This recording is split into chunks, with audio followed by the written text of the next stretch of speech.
Much. Magandang hapon po, Madam President, our Majority Leader, the ladies and gentlemen of the Senate. I rise today on a matter of personal and collective privilege to address a pressing issue of utmost national importance. For far too long, our Filipino people have been left uncertain, confused, deliberately kept in the dark regarding the true intentions behind the continuing and increasingly belligerent efforts to upend the new Senate leadership and, worse, to amend the Constitution. The Filipino people deserve clarity. The Filipino people deserve honesty, and above all, the Filipino people deserve at least the truth. Madam President, today I will not rely solely on my own words. I will present before this chamber a short video containing documentation, footage, and statements directly connected to the ongoing efforts toward term extension and charter change. With your permission, therefore, may we now direct the technical team to play the video presentation. Bakit nagpalit ng liderato sa Senado? May I be allowed to humbly move to declare all seats vacant, Mr. President? With 13 affirmative votes, 10 negative votes, and 1 abstention, the positions in all the positions in the Senate is hereby declared vacant. Bakit ito nilusog?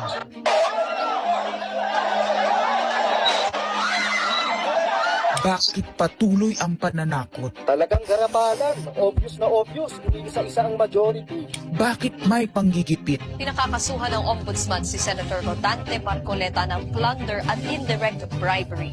Bakit may pambabaluktot ng kwento? Nililito nila ang publiko. Ang kainan ay naganap alas 4 ng hapon. Ang barilan alas 7. Nagmamalaking lang may nangangamusta. Si Camille Villar ang unang nag-update. Saka sila nagsi-reply. Last convo, 4 p.m. Next chat, 10 p.m. Bakit may demolition job? Bakit may pait? Bakit hindi matanggap? Napakaraming bakit. At narito mga sagot. Pero bago ang katotohanan, wasakin muna natin ang kasinungalingan. I, Alan Peter Shram Cayetano, having been elected to the position of Senate President, Hindi nagpalit ng liderato para sa impeachment. Hindi totoong pinapakalat ng mga nabulaga. Ito this time, medyo nagkabulagan.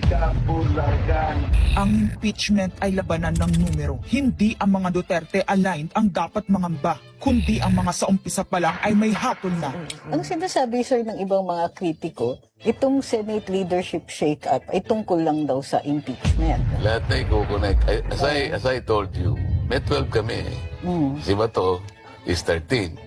So kahit nawala naman siya, ang pinag-uusapan dito is whether or not you will be able to get 16 votes. Hindi siya ang pagmumulan ng 16 votes. Wala siya doon eh. 12 kami. Bakit kami magkuku? May 12 na kami kung ang pinag-uusapan lang natin ay impeachment. Actually, 9 lang ang kailangan para ma-dismiss. Yes, 12 kami. So it's more than the required votes. But that's not the point. Ang ano kasi, pinipilit nilang i-connect doon. Kaya ako natatawa.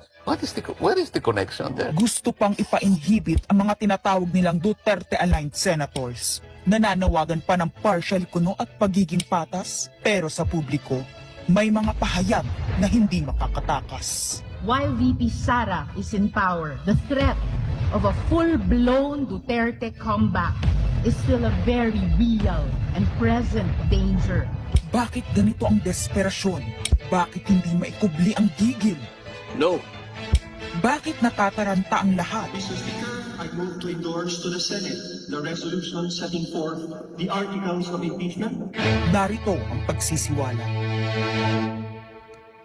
Noong April 22 sa Soler, nagkita si Tito Soto at House Speaker D para pag-usapan kung ano ang papakialaman sa 1987 Constitution habang nakaupo si Bongbong Marcos. Kasama ni House Speaker D ay si South Cotabato Congressman Ferdinand Hernandez. Kasama ni Soto ay ang dating Senate Secretary na si Mark Mendoza.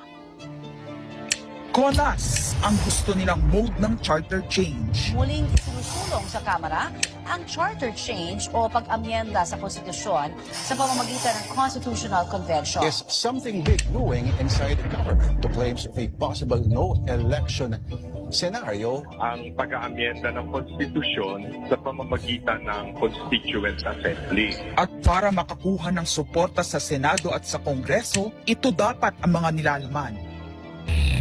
Dapat ma-extend ang termino ng mga senador at congressmen na mawawala na sa pwesto by 2028. Ang eleksyon sa bawat senador ay magiging by region.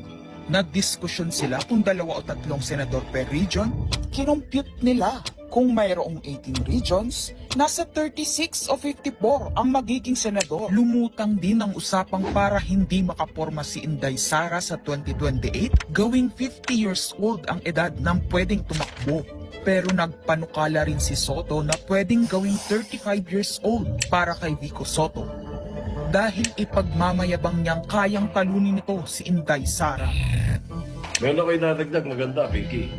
Ibaba natin ang edad ng presidente to 35. Magagaling ang bata na yun eh. Magagaling eh. Ibigay na natin sa mga kabataan na pagpatakbo nitong bansa. Baka puro matino pa mailagay natin. Baka sabihin nila, Senator Soto, this is to siguro allow your nephew, ba, si Vico, na tumakbo. Sabi ko na Maging qualify. ng ganun eh. Sabi ko na mag-iisip sila ng ganun. Hindi ko naisip si Vico ron. Ang impormasyong ito ay mula mismo sa kasama sa meeting. Kasama din nila ay isang congressman, isang gobernador, isang retired military officer, isang dating may mataas na katungkulan, at 5 mula sa private at business sector. Kaya ba binaliwala ang panawagan ng taong bayan?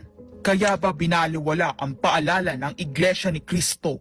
Hindi po nagbabago ang bilin ng Iglesia ni Cristo, Nelson, na ang Iglesia ni Cristo po ay tutol sa impeachment.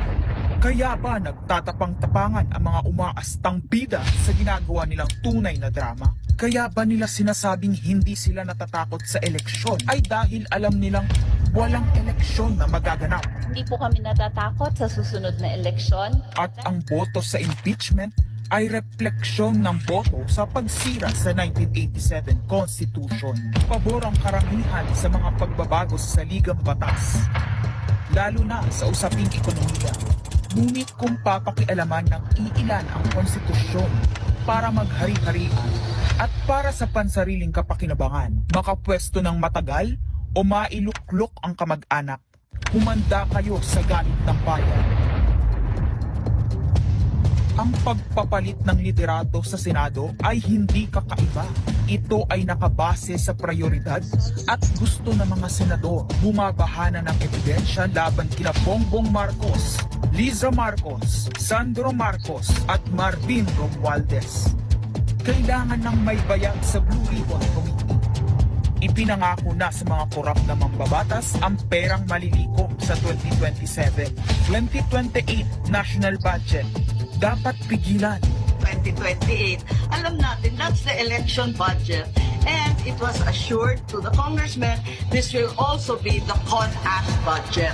Nagiging isa ng malaking sindikato ang pamahalaan. Sinusuportahan ito ng mga dating kalaban, mga tinulungang manalo noong nakaraang eleksyon, mga may galit sa nagdaang administrasyon. Lahat sila kasama ng pinakamalaking troll farms at ilang bahagi ng mainstream media ay pinagagana ng 2 bagay. Pera galing sa korupsyon, galit sa mga Duterte. Mahalaga ang liderato ng Senado para sa mga korap at nakasandal sa mga buwaya ng kapangyarihan. Ngunit mas mahalaga ito sa mga naninindigan na ang Senado ay bantayog ng konstitusyon na hindi dapat pinatakot, sinusuhulan at iniipit upang maging tau-tauhan. Maaaring hati ngayon ang Senado. Maaaring kanya-kanyang bersyon ng kwento. Wala nang pakialam kung ano ang totoo. Isa itong indikasyon na gumagana ang demokrasya. Kailangan lang maalala ng bawat senador na kahit sila ay may kapangyarihan, hindi dapat nila malimutan magpakatao.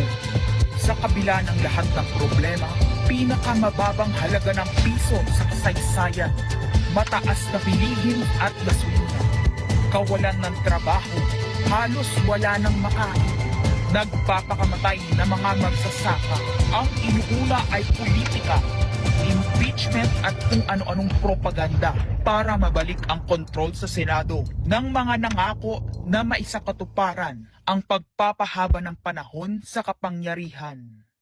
Kung magde-deny yung mga nandoon sa meeting na yon at pabubulaanan yung aking sinabi, then sasabihin ko kung sino ang nagsiwalat sa amin. Kasi magugulantang ang buong bansa pag siniwalat ko kung sino yung nagsabi sa amin.